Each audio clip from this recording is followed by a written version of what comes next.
Welcome to Mental Health Monday. My name is Mick Coyle. Coming up on the programme this week. Do you feel suicidal?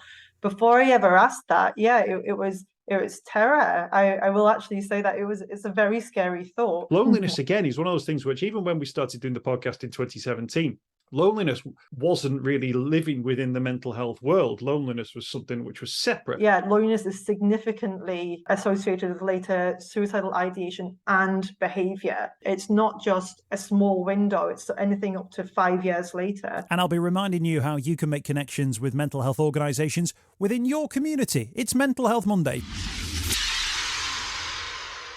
Yeah, the home of the UK's conversation about mental health. Welcome to Mental Health Monday. I've not mentioned it recently, so I'll just give another plug to the Mental Health Monday Facebook group, which you can now join. Just look for the Mental Health Monday logo on that one. I'm also up and about on Facebook.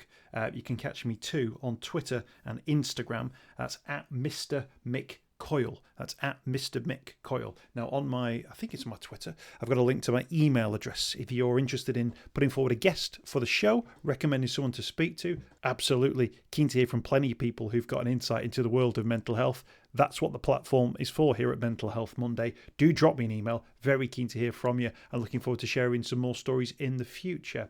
Going to speak to someone this week who has a great deal of knowledge and passion when it comes to the issue of suicide. Now, Heather McClelland is our guest. She is a doctoral student, soon to be doctor, and a research assistant at the University of Glasgow. She's done a great deal of work looking at factors that might lead to suicide, maybe some of the common themes, pulling together wider research and data that can offer us a real insight into what might take someone down a path where they start to consider suicide. And then, of course, what we can do to change that path and to try and bring down some of the numbers. Just in Scotland in the last year, more than 750 people died by suicide, according to the 2021 figures that came out last week, seen by Mental Health Monday. So this is high stakes, absolutely high stakes. 2 people there in Scotland every single day. And we've got to do something about it. We've got to get it right. We've got to change the conversation, and we've got to get the conversation right as well. How can we do that? And also, how can we use this research to really bring this to life and to start saving lives? So there's loads in this conversation. It's a lengthy one as well, and I really enjoyed it as well with Heather. There's some links at the end of the podcast which get a mention. I'll put a digital link to them in the notes to the podcast where you can find out some more information. Congratulations to Heather, by the way, who is about to secure, hopefully, doctorate, and then she will be Dr. Heather. She certainly will be next time she appears on the podcast. Started off by talking about why she was so passionate about this subject. Definitely, I've always been interested in interpersonal factors and how they can have a role in mental well-being and just how it can impact on mood. How I came into suicide research and self-harm was actually, again, my interest in psychology. I became an assistant psychologist. So I was a clinician sitting in front of young people and children, and especially with teenagers, the difference in their presentations. There'd be some people who'd be saying that they're experiencing suicidal ideation and self-harm thoughts because of the stress that they're experiencing, that they couldn't take the pain anymore, and they wanted it to stop. They wanted a way out. They felt trapped. And then there would be I could have the next patient, an hour later, who would present completely differently, but still say the same things. I want to get out. I want to leave, because I have no connection. I don't feel anything. And I think that was the thing that really led me down this kind of route, where it was just that kind of difference, the complexity that comes with self-harm and suicide, where sometimes you can see it come, you can see the distress someone's in, and for the next person you just didn't see it coming. And speaking to people's lived experience, that is something that is quite stressful for them to share, is that they just didn't see the warning signs. And so really, I think it was that kind of motivation that I wanted to get to know it a little bit better, and the interpersonal factors that are associated with it that can help protect someone from these thoughts and these behaviors. And also, for on the other side of that coin, factors in, past and present, that can actually feed into these decisions that people just, they just don't want to go on. So I think, and also I think with anyone who's, when you get to know something, you get to know it, when you become better at it, you become more invested, and you see these nuanced gaps and these complexities that you see these differences of the person sitting in front of you that don't apply to others. So I think it is just that it's so different from person to person, and understanding how we can make sense of that to develop strategies to help the masses. So quite a long-winded answer there, but it is just the differences that, as you were saying a little just before this interview, about how people have got so many different suggestions on how to resolve it, and it's just because one size does not fit all.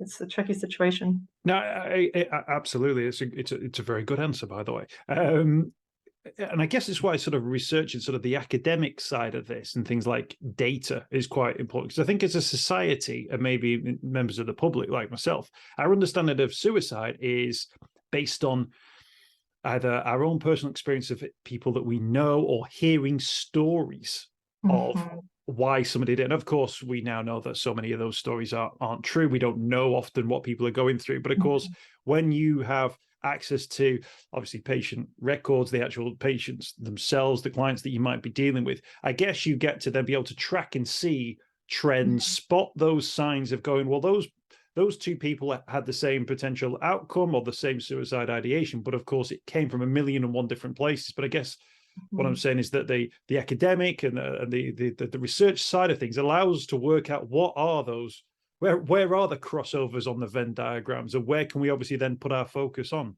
Yeah, definitely. I mean, there's nothing will ever compensate for sitting or speaking to a therapist or someone where you can actually sit down and have that formulation, see where that person's come from, what their experiences earlier in life have led for them to have these coping tools or behaviors or current situation. There's nothing that can really compensate for that kind of personalized approach.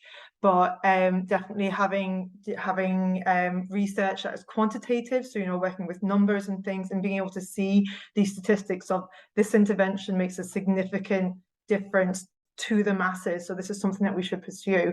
That is really helpful, especially for policymakers, for getting that for government officials, for getting that message out there that this is something that we can really help with the masses. But also, you can't really go down the quantitative route, which, in my opinion, without first going down the qualitative route as well. You need to go, and this is something that I've learned recently, because I'm coming to the end of my doctorate, is that speaking to the experts, speaking to the people that lived experience, and getting to know their experiences, and then seeing from that, where should I pursue the data? Where should I pursue the quantitative things to then take to the politicians so they can enact a strategy on a national level?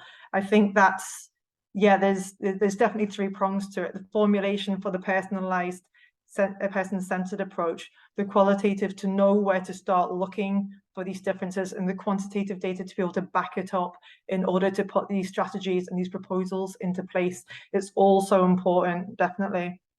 Can I ask you about sort of any preconceptions maybe that you had? Or we've all grown up in a world where we've sort of heard about suicide and phrases that you hear around suicide, which now I won't even repeat them, but they sound like they're from the 1950s. They're outdated, and yet if it happened tomorrow in our communities, you would hear the same sorts of things being said. But naturally, I think we have our own thoughts around what you're expecting to hear. What was there anything in particular that you had preconceptions about that you were proved wrong, or were there things around it where you thought, oh, actually, no, I'm right here, or this does fit in with, the expertise that I've developed through, the psychological training that you'd been doing? Yeah, I mean, there's a couple, and I hold my hands up to saying that I've definitely been stood corrected about it. I think the first one, which I imagine anyone who has been confronted with having to, or feeling they need to ask that question, do you feel suicidal? Before I ever asked that, it was terror. I will actually say that it's a very scary thought.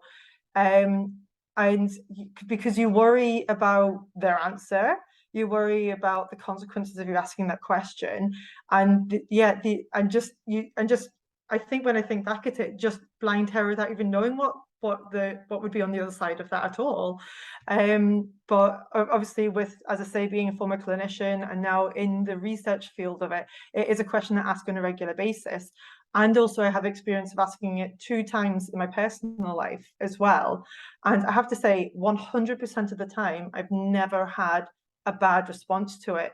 It's always been either relief of someone, like, and you can always see it, I can see it clinically. It's someone that I've asked, are you having thoughts of harming yourself? And you can see that in their eyes sometimes that they're like, I feel seen, I feel noticed. And there's no harm in asking that. There is data to suggest that indicates that people almost feel like a catharsis of having the opportunity to discuss it, and that there is a stigma around not wanting to talk about it because of the implications of it. So yeah, that's probably the first preconception that I've been corrected about it, is that it's never been poorly. There's what in my personal life, when I asked it, it was met with laughter, and they were like, no, I'm fine, I'm great and everything.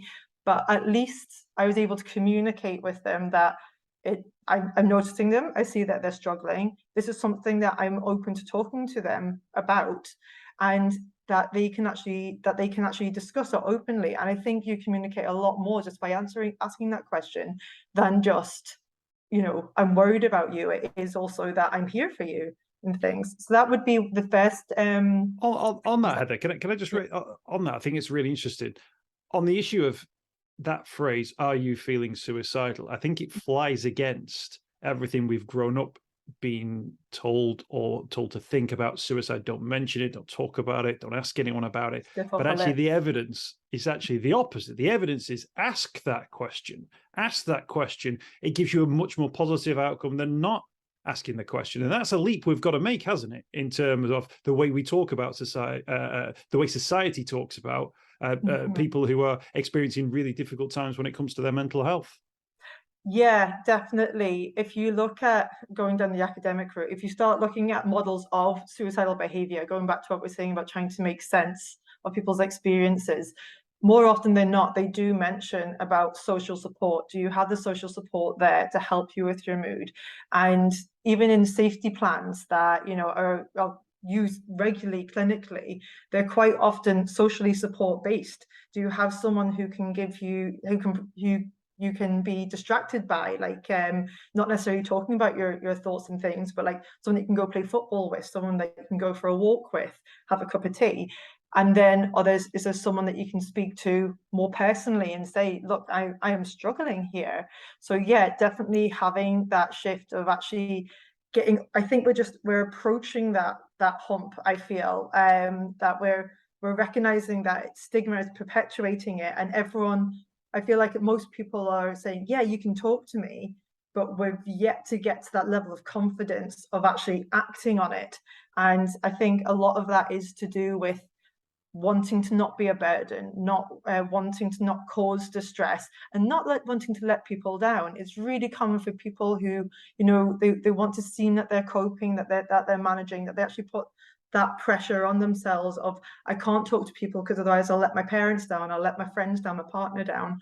And it is actually just getting to having that bravery, and it is a scary thing, to saying, no, I'm struggling here and I need you to hear me, and we need to do something about this.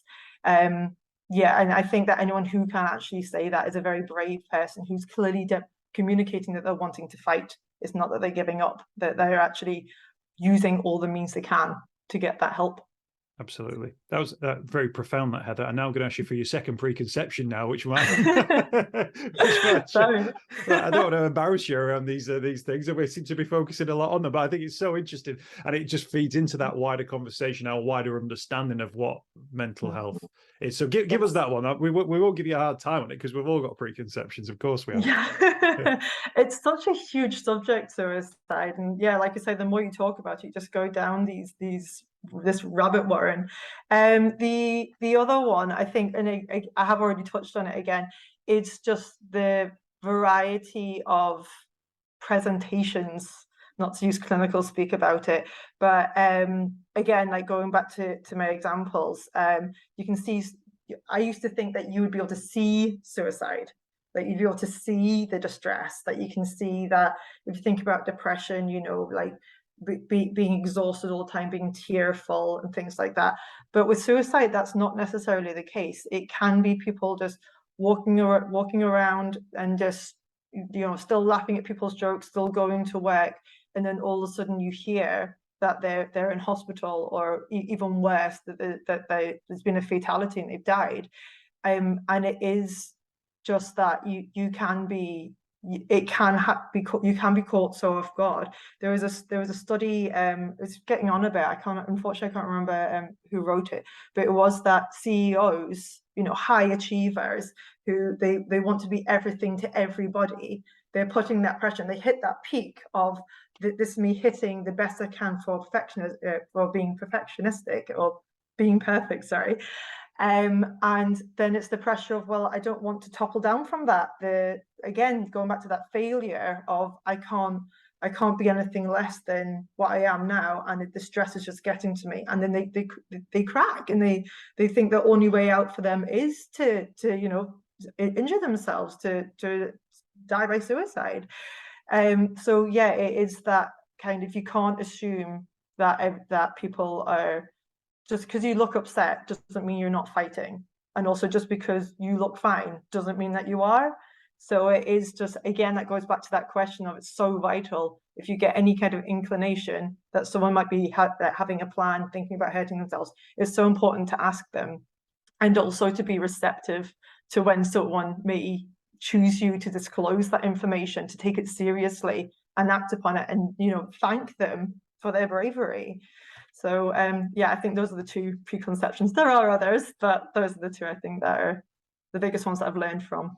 I think that's really interesting, and that idea around you know, you can't see it, and then of course for many people, the moment where it's something that they are aware of, by that point it might already be too late, and then of course it leaves behind, doesn't it, this legacy of, I should have known, I should have spotted the signs. Leaves people with really difficult sort of questions in their own mind around why they didn't spot it. And yet here we've got, you know, an academic researcher and yourself saying, well, it's not, you know, it's not something which shows a face. And of course, you know, people will say, oh, I should have spotted the clues, I should have seen the signs. But then, you know, I've heard parents say, but if I had seen the signs, if there were signs, I would have seen them and I would have done something about it.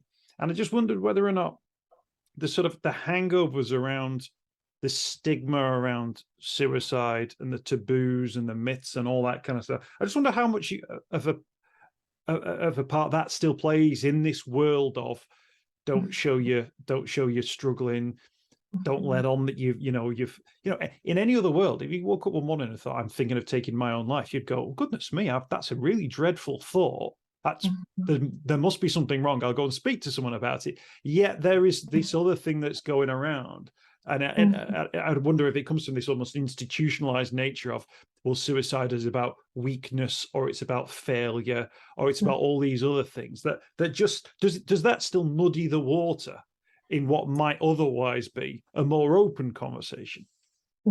Yeah, no, I absolutely agree. It absolutely is.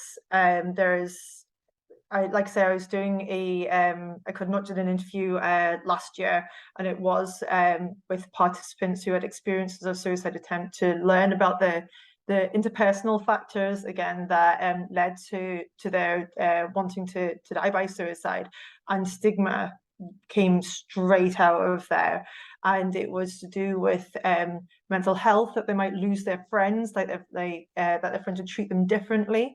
And also how also mental health services, how they would respond about their concern for losing autonomy and things. So there's stigma everywhere. And I think that definitely when it comes to intergenerational values, they take a long time to be diluted down and to be altered, because I think most people want to do their parents proud, and they adhere to their values, or to be sensitive to the older generations and things.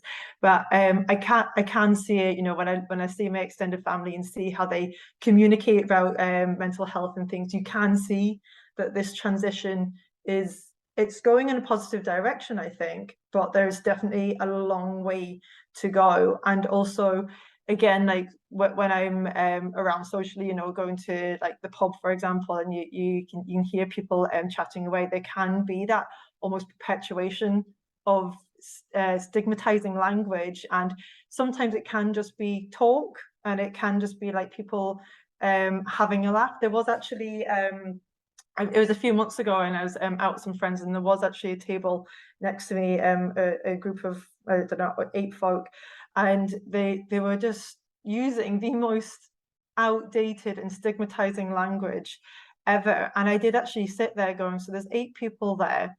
One of them, statistically, ever the statistician, one of them will have likely experienced some form of mental health in their past or in their future, and their friends around them are saying this kind of language. Well, I thought, my personal opinion was that was almost building up a wall of, okay, that person will maybe not feel comfortable enough to talk to these friends because this is what they seemingly think.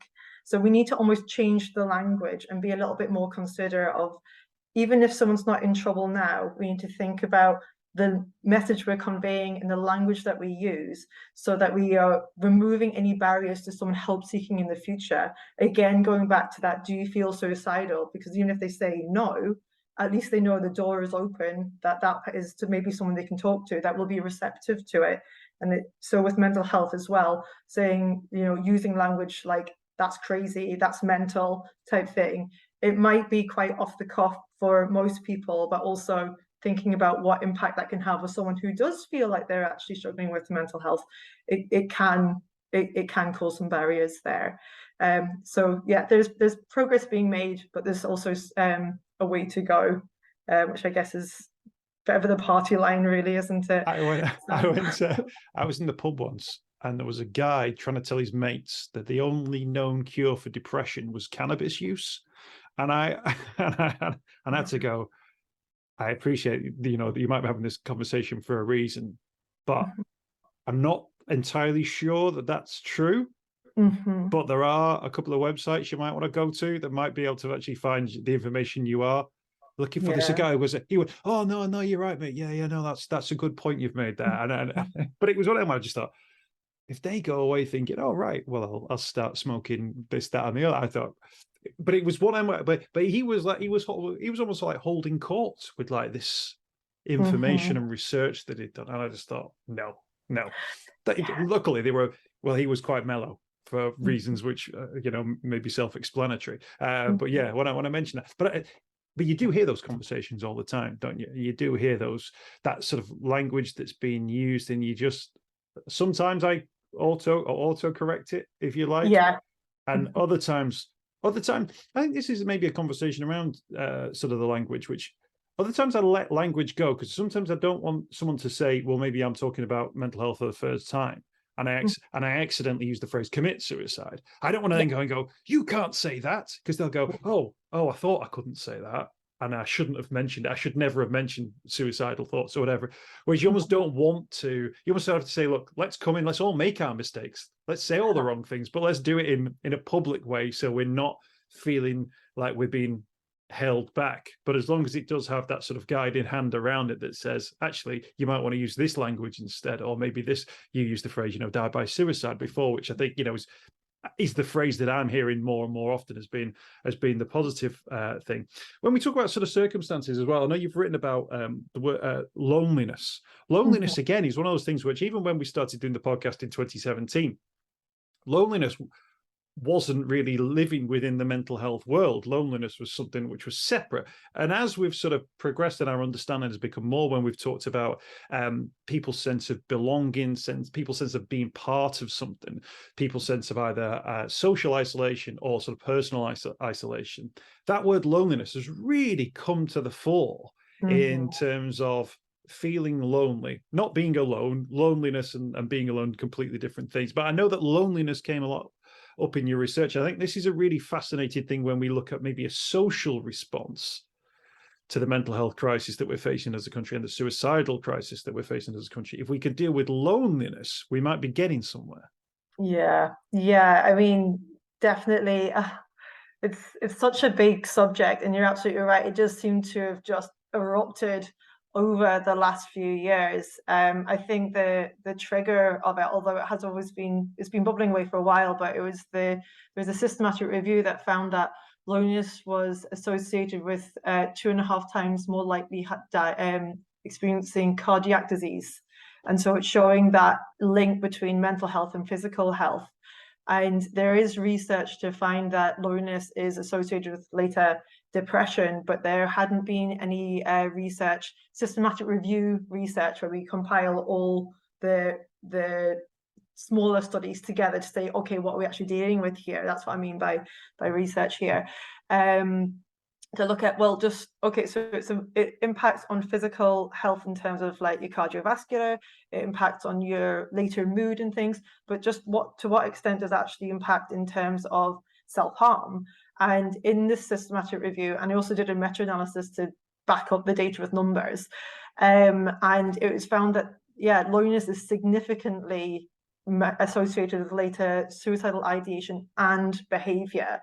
And it's not just a small window, it's anything up to 5 years later. So it does have a huge impact on not only physical well-being, but also your mental well-being. And I'm just trying, like, there's so much going on there, because loneliness, as you say, like, you don't need to be by yourself to feel lonely. You can be lonely in the crowd, but also you can be connected to friends and still be romantically lonely, or family wise lonely, like your parents, your siblings, etc. And there was another form of loneliness that I came across an article, it was only last month, cultural loneliness as well. So you can have, say, come to the UK, like, not to, obviously there's a lot of things going on at the minute, but like, come to the UK, got your family, developing friends, but you've got that cultural separation. So the mannerisms that you're surrounded by may be incongruent to your own. And these are all things that can independently be associated with later suicidality. And that's one thing, that these are all individual things that are really difficult to overcome. So it is a very tricky thing to be able to address. And I guess as well, loneliness by definition, is your leg broken? Yes, your leg is broken. Are you lonely? Well,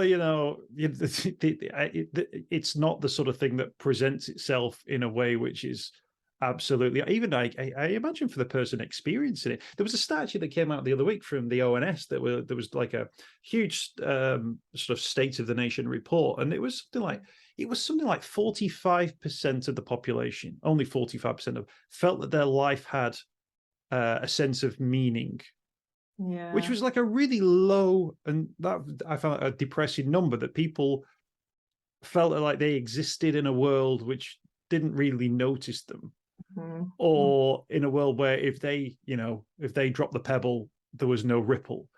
And I thought that feeds into that sense of loneliness, because it feeds into that conversation of, what role do I have here? If I wasn't here, what would anyone notice? And actually, even to read a stat like that, which was so high that so many people feel, well, actually, I don't really feel like my life has that much meaning to it.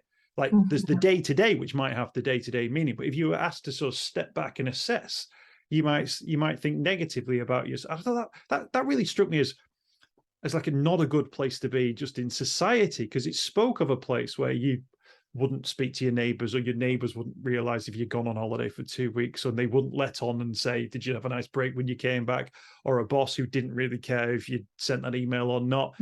That's that much more wider conversation around sort of well-being in society that feeds into then these more specific cases that we're talking about. Definitely, yeah, you're absolutely right. There's Durkheim back in like the 1970s said that an integral element of life is being connected to something that is beyond ourselves, that transitions our own existence. And you can see it. There's interventions for tackling loneliness, which is helping people to reconnect with hobbies. to whether, like, you know, say you were, to bring a football example again, say you used to play football when you were younger, but now you've reached an age where maybe, you know, your body doesn't allow you to be able to kick a football around anymore. Doesn't mean that maybe you can't still go to a local football match and then get the community feel surrounded by the supporters, the camaraderie of supporting a team, even though you don't know the name of the person next to you, type of thing. So it is, yeah, someone bearing witness to you, and for you to be part of something is so important to mental health and well-being. In one of the studies that I'm pushing to get published in the next couple of months, we looked into those different forms of loneliness, and it was found that romantic loneliness, there's evidence to suggest that romantic loneliness may actually be the most pernicious of all forms of that loneliness. And it may well be because that's the person that you come home to at the end of the day. That's the person that is aware of how your job's going, how your friendships are going and things. Whereas if you think about other elements of your life, like you say, you go to work, you didn't send that email, your boss didn't notice, but then you go home and your home's empty, kind of thing. That profound kind of, as you say, that pebble that leaves no ripples type thing, that can really, that the emotional weight of that can be profound and can actually become unbearable. So and you know, again, leading to depression, low mood, feeling trapped. You can really see where this narrative can go to people engaging in these kind of behaviors. And I guess in terms of sort of, you know, behaviors, or, you know, where the research can take us, where this knowledge can take us in terms of how do we do that, you know, you can be, you know, we look at the age at which, you know, men in particular are taking those their lives, you know, this sort of like 40s and 50s period where I guess they've lived a life up to a point where they suddenly go, oh, I'm looking at, now's the point I look around and I can't see better option than this pathway that I'm finding myself on.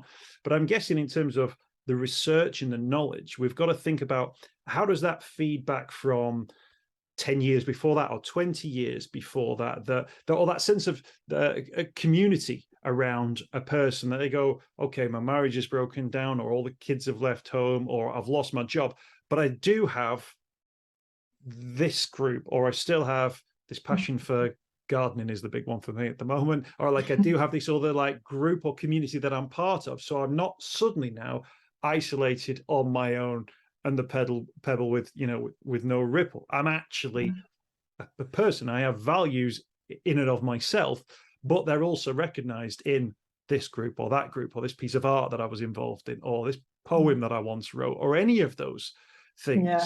And I wonder whether or not that's where we talk about long-term strategies. It's hard to kind of legislate for, because you can't necessarily get an instant result on it. Yet a world where everybody was empowered with all that knowledge and that sense of community, and we placed value and invested in it, we might reach better periods for people like the bloke at the age of 45 who decides that that's the best option for him to take his own life. Yeah. And I think that goes back to a lot of what we've already covered, you know, thinking about stigma, as you say, you know, 30 years ago or whatever, if you divorced in your mid-40s, that would be a lot more of a sordid issue than what it is now. So again, that intergenerational, that gradual transition that we are making our way further forward. There was a podcast that you led. I'm not going to do a name justice. Was it Lisa Leadbetter on loneliness? Yes, yeah. Yeah, so, and she made Kim Ledbetter, the MP who was working with, I think it was the Red Cross. Who actually, the fact the Red Cross run like a loneliness helpline in the UK tells you how much, you know, how serious you need to take the issue. But sorry, go on, yeah. Oh no, just that she made a really good point that we've gone on to the point where our out of our work commitments, we don't have hobbies anymore. We have extra jobs, we have extra side hustles, and given like the state of probably globally the financial state, that's quite understandable. But we're not doing those hobbies where we're doing it for ourselves, where we're doing it for our own self-care, and again connecting to something that is beyond ourselves, just for the pure enjoyment of it. So it is good to be able to compartmentalize, as you were saying about, well, this thing's not going well, but I do have my friends, or I do have my kids, or whatever. It's good to be able to compartmentalize the negative, but also to use those coping tools to reframe and accentuate the positive. And that's something that I think that would be really helpful for future strategies to go down. There's a researcher in Norway called Weiss, and he's a huge leader on loneliness, and he's just published research on the happiness route, where he's helping facilitate people to reconnect with the hobbies, to remove those boundaries, a bit like what we're talking about with communicating about suicidality, removing those boundaries so that people can go back to the hobbies that they did when they were younger, in whatever way, shape or form, or to be able to pursue the passions that they're experiencing now, whether that is poetry or gardening or joining like a gardening club. Like there's the men's sheds across the UK, which are absolutely fantastic. And again, it's people doing something that they enjoy in the company of others and just letting those friendships develop naturally, as opposed to, you know, almost like speed dating where you chuck everyone together, make small talk. It's not that. It needs to be a lot more organic than that. So I think, in my opinion, I'd say the future is hopefully facilitating more community networks, you know, on a smaller scale, so you've got the opportunity to be able to bump into the same faces again.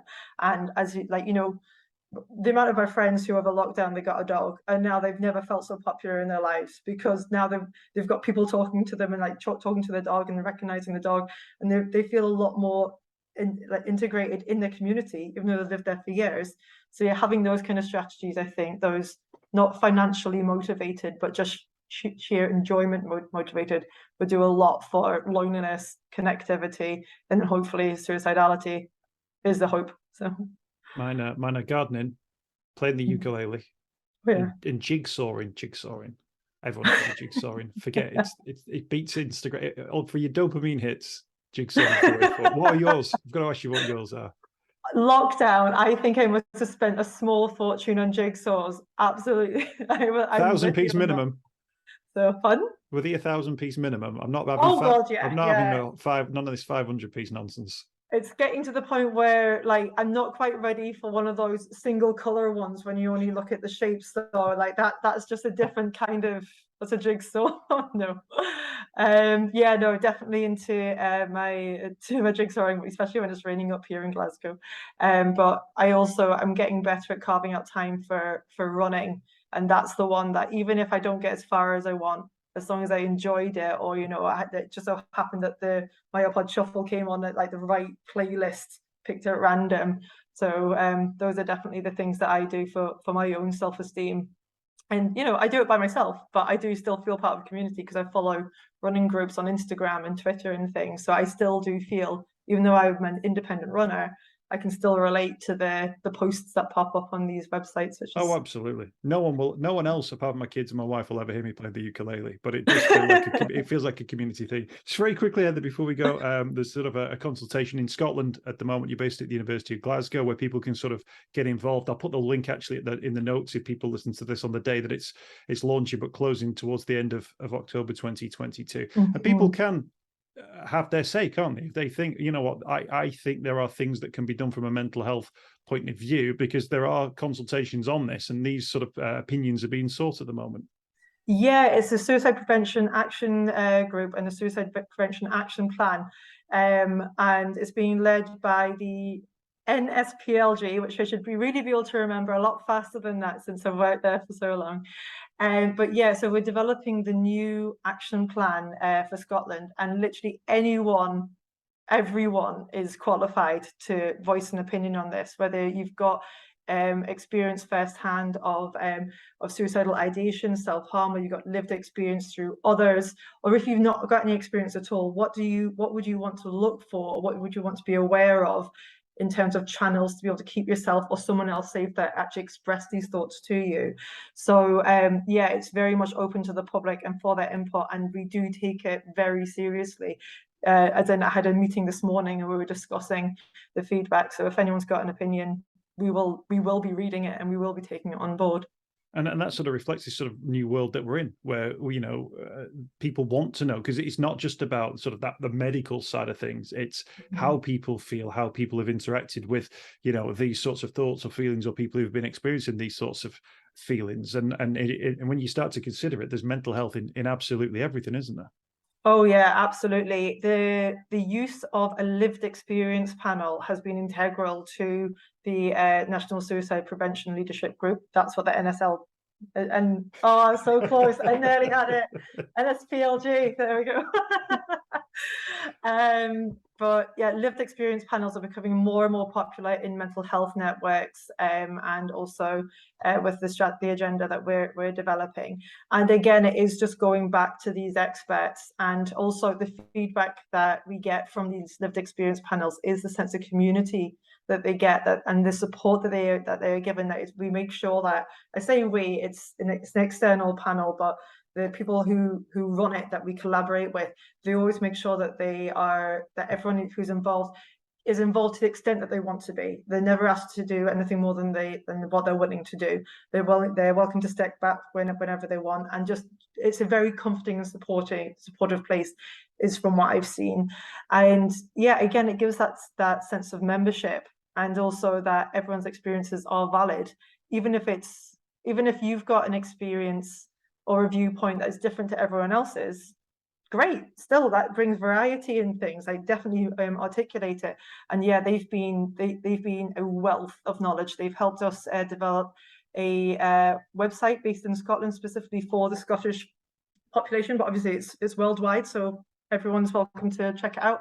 And it's called Surviving Suicidal Thoughts, and it's peer-led from the lived experience panel, but it's got input. It's a multidisciplinary approach, because we've got clinicians, academics like myself, and the lived experience panel involved in it. So this multifaceted way of tackling mental health, I definitely think, is why haven't we been doing this sooner? Absolutely.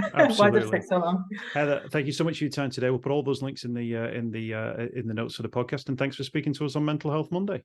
My pleasure. Thank you so much.